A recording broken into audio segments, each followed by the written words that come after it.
자, 주 안에서 우리 함께 인사 나누시기 바랍니다. 예, 잘 나오셨습니다. 예, 잘 나오셨습니다. 예. 아멘. 사실 이렇게 참 진도가 안 나가고 있습니다. 지금 3절 지금 하고 있는데 오늘 본문 읽은 건 17절까지 읽었습니다.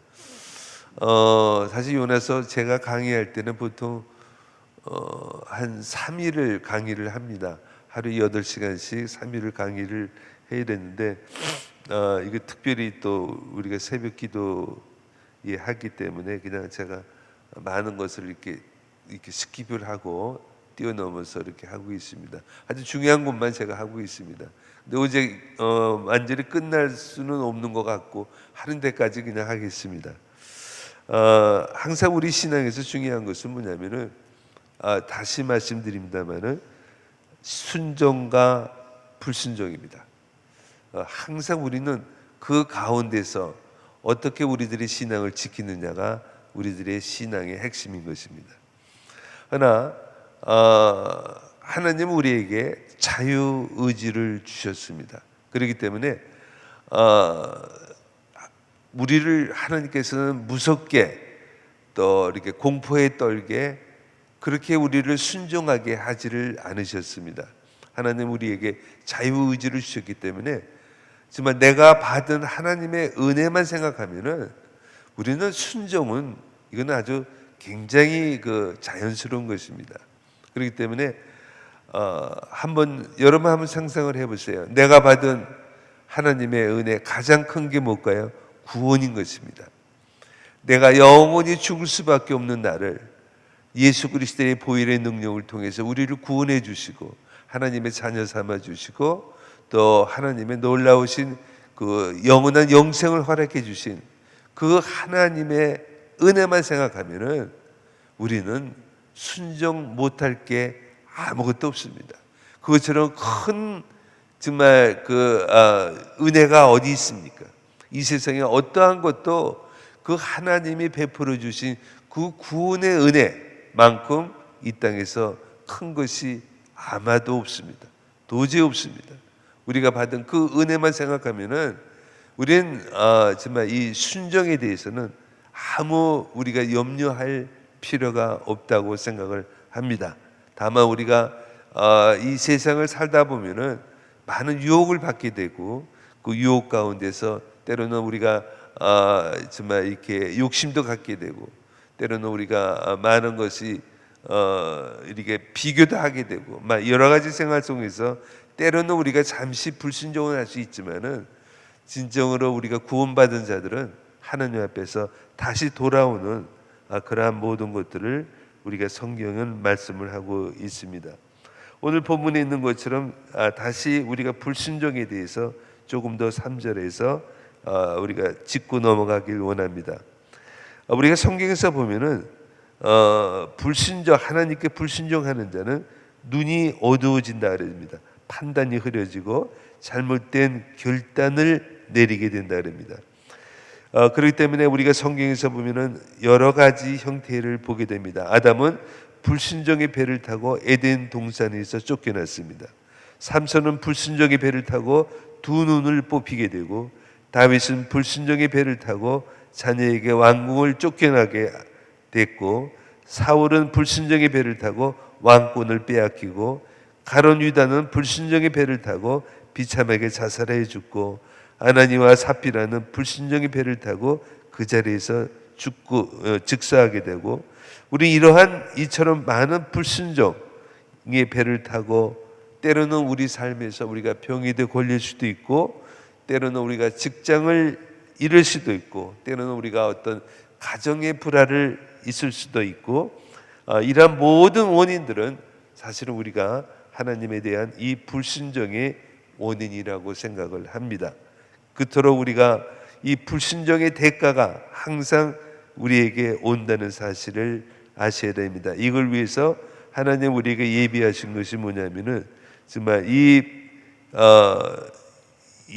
우리에게 고난을 주시고 그 고난 속에서 다시 한번 주님을 붙잡고 일어나는 이 불순종의 그 그 기회를 우리에게 허락해 주시는 겁니다. 불순종의 동기는 뭐냐면 항상 두려움 때문에 온다고 성경은 말씀하고 있습니다. 사람을 두려워하는가 아니면은 하나님을 두려워하고 있는가.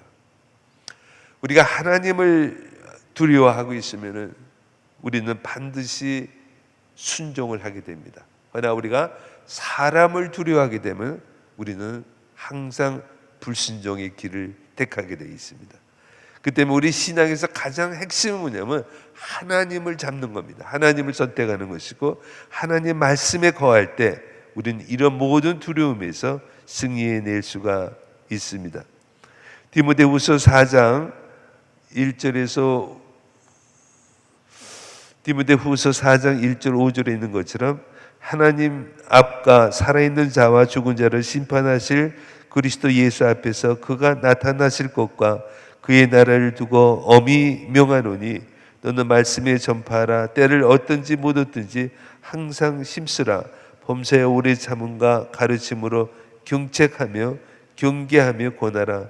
때가 이르리니 사람이 바른 교훈을 받지 아니하며 귀가 가려워서 자기의 사욕을 따라 스승을 많이 두고 또 그 길을 진리에 돌이켜 허탄한 이야기를 따르리라. 그러나 너는 모든 일에 신중하며 고난을 받으며 전도자의 일을 하며 내 직무를 다하라 라고 말씀하고 계십니다.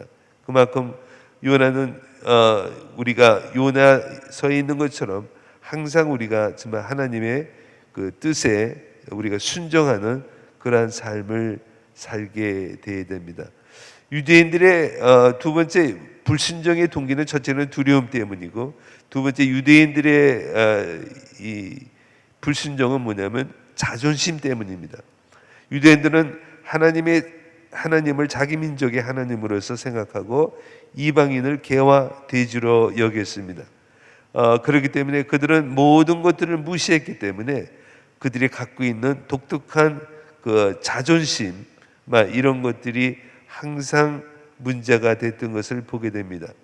물론 자존심은 때로는 필요하고 중요합니다. 그렇지만 자존심은 우리 신앙의 믿음에 치명적인 손실을 줄 수도 있습니다.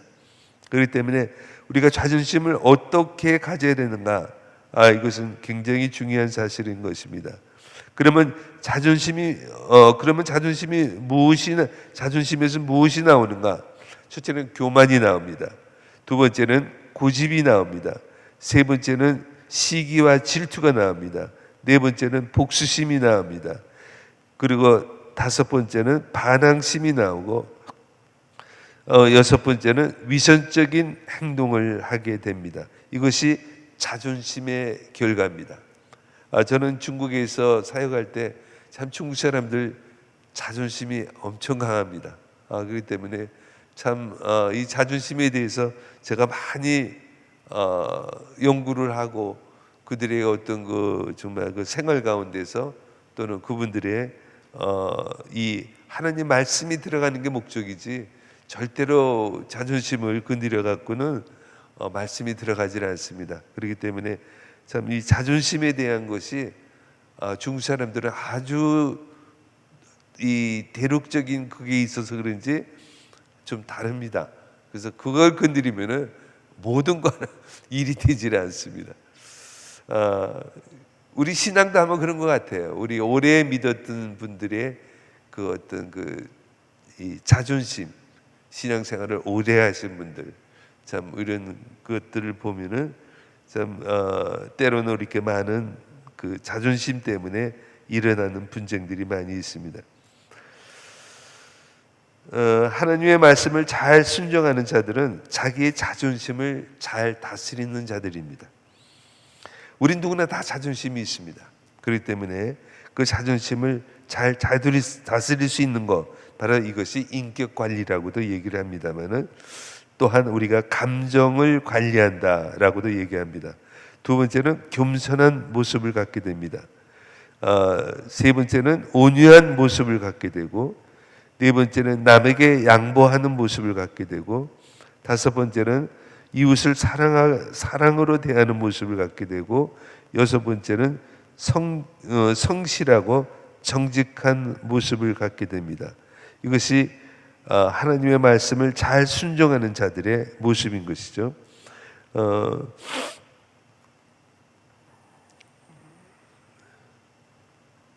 우리가 감정 처리를 잘못했을 때 오는 여러 가지 많은 이 문제들이 있습니다. 첫째, 감정이 우리가 이 관리를 못했을 때 우리 안에는 이렇게 격해지고 언어가 부드럽지 않게 되고 언어가 공격적이 되고 모든 것이 신경질적이 되고 언성이 높아지는 것을 보게 됩니다.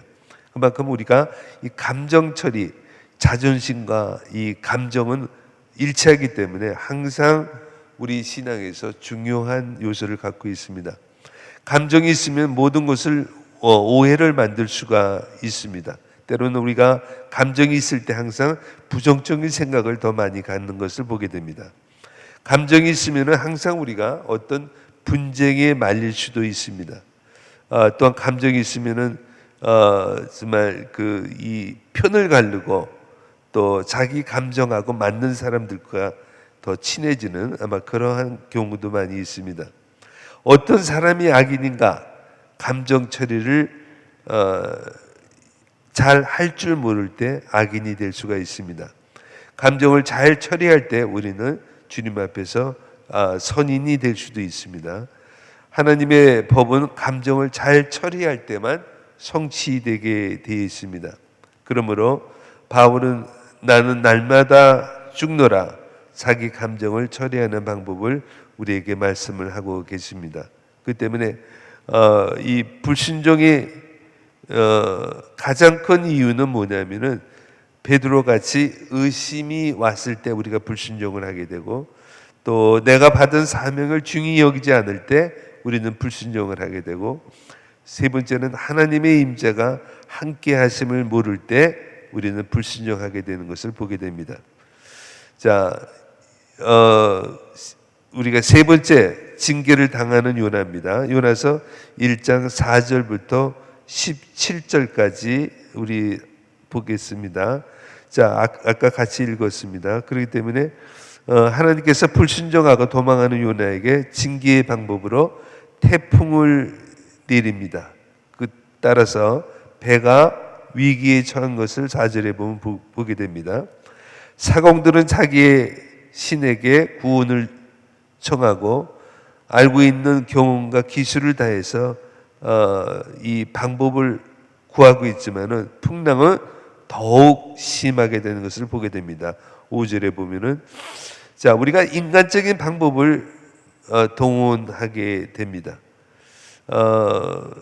물론 때로는 우리가 이런 방법을 많이 누구나 어쩔 수 없이 사용할 수가 있습니다. 그러나 중요한 사실은 뭐냐면은 하나님의 징계는 우리가 인간적인 방법으로 해결할 수가 없다는 것입니다. 사람들은 어떤 자기의 방법과 자기의 경험과 자기의 생각으로 해결하려고 그러지만은 하나님이 주시는 징계는 절대로 인간적인 방법으로는 해결할 수가 없습니다. 첫째, 우리가 제일 중요한 게 뭐냐면은 하나님의 징계는 먼저 꿇어서 회개하셔야 됩니다.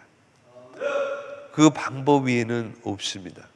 그러나 우리는 항상 뭐든지 사랑 인간적인 방법으로 해결하려고 그러고 또 내가 갖고 있는 생각과 내가 갖고 있는 어떤 환경을 통해서 해결하려고 애를 쓰지만은 사실상 그걸로는 해결이 되질 않습니다.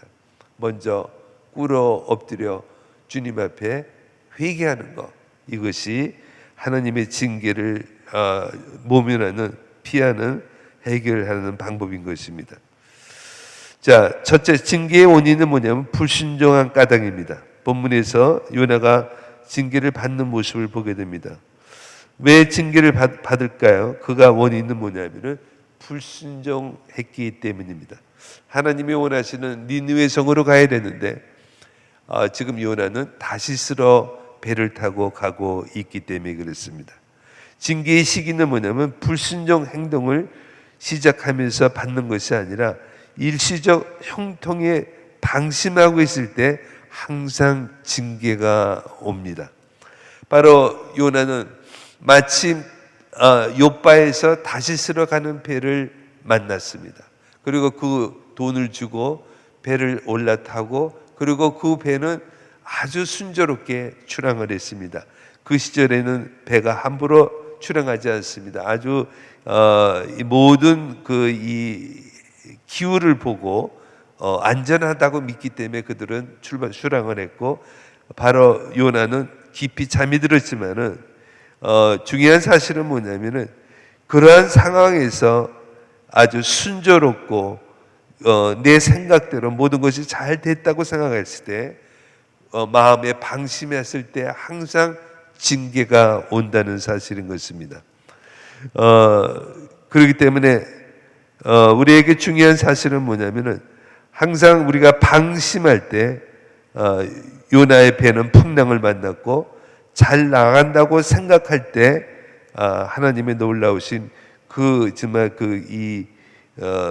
역경이 오기 시작을 하게 되는 것입니다. 우리가 깨달아야 될 것이 있습니다. 그렇기 때문에 그것은 뭐냐면은 내가 생각하는 일이 잘 된다고 해서 그것이 무조건 하나님이 주시는 축복이 아니라는 것입니다. 하나님의 말씀에 순종하는 중에 일이 잘 되고, 이것이 진정한 하나님의 축복이지 내 생각대로 된다고 해서 이것이 결국 하나님의 뜻이라고는 얘기할 수가 없습니다.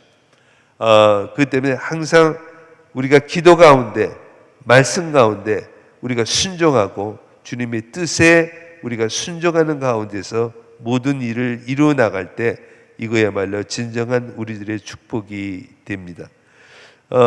징계의 도구는 4절에 있는 것처럼 태풍을 바다 위에 내리셨습니다. 자, 우리도 지금 나 자신을 살피는 시간이 되길 원합니다. 혹시 이러한 징계의 폭풍이 우리 안에 있지는 않을까 하는 생각이 듭니다.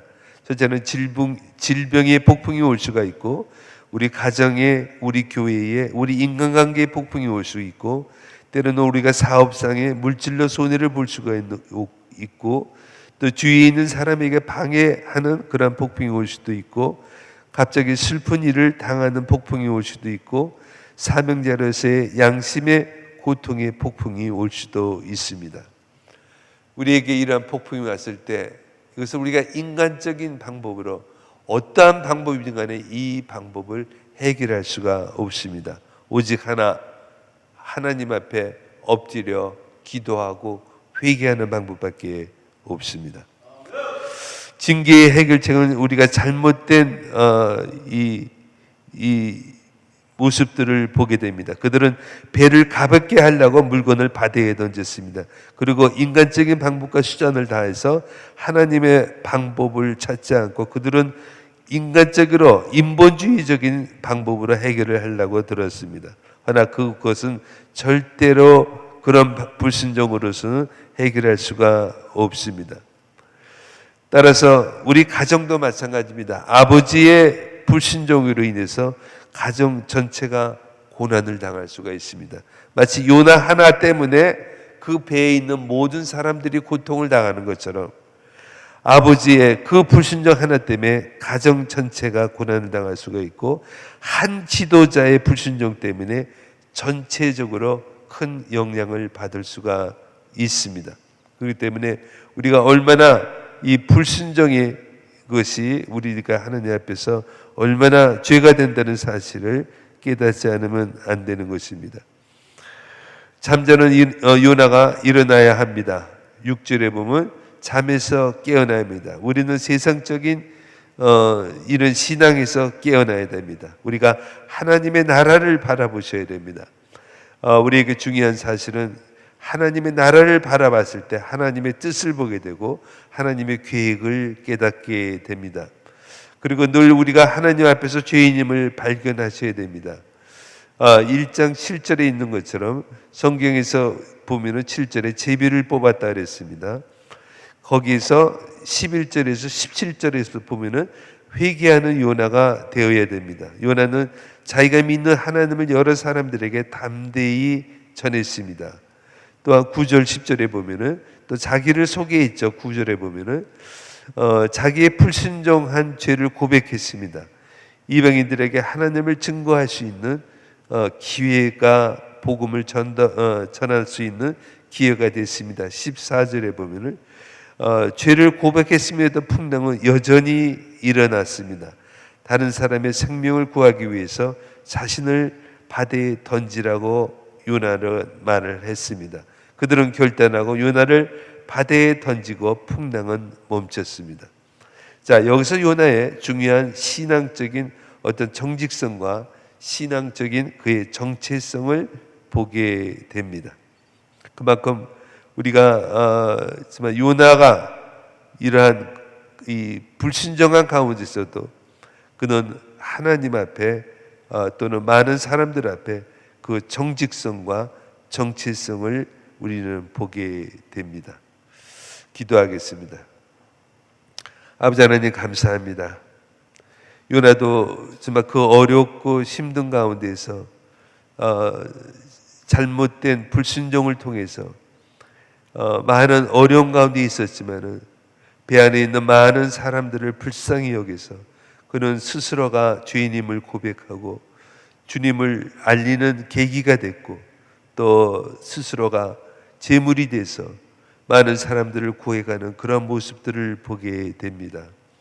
우리들의 신앙도 이렇게 요나처럼 때로는 어려움과 고통 가운데 있어서도 항상 주님 앞에 정직하고 또 정말 이런 정직성을 갖고 정체성을 갖고 주님 앞에 나아가는 우리 모두가 되기를 간절히 기도합니다. 거룩하신 예수 그리스도의 이름으로 기도드렸습니다. 아멘.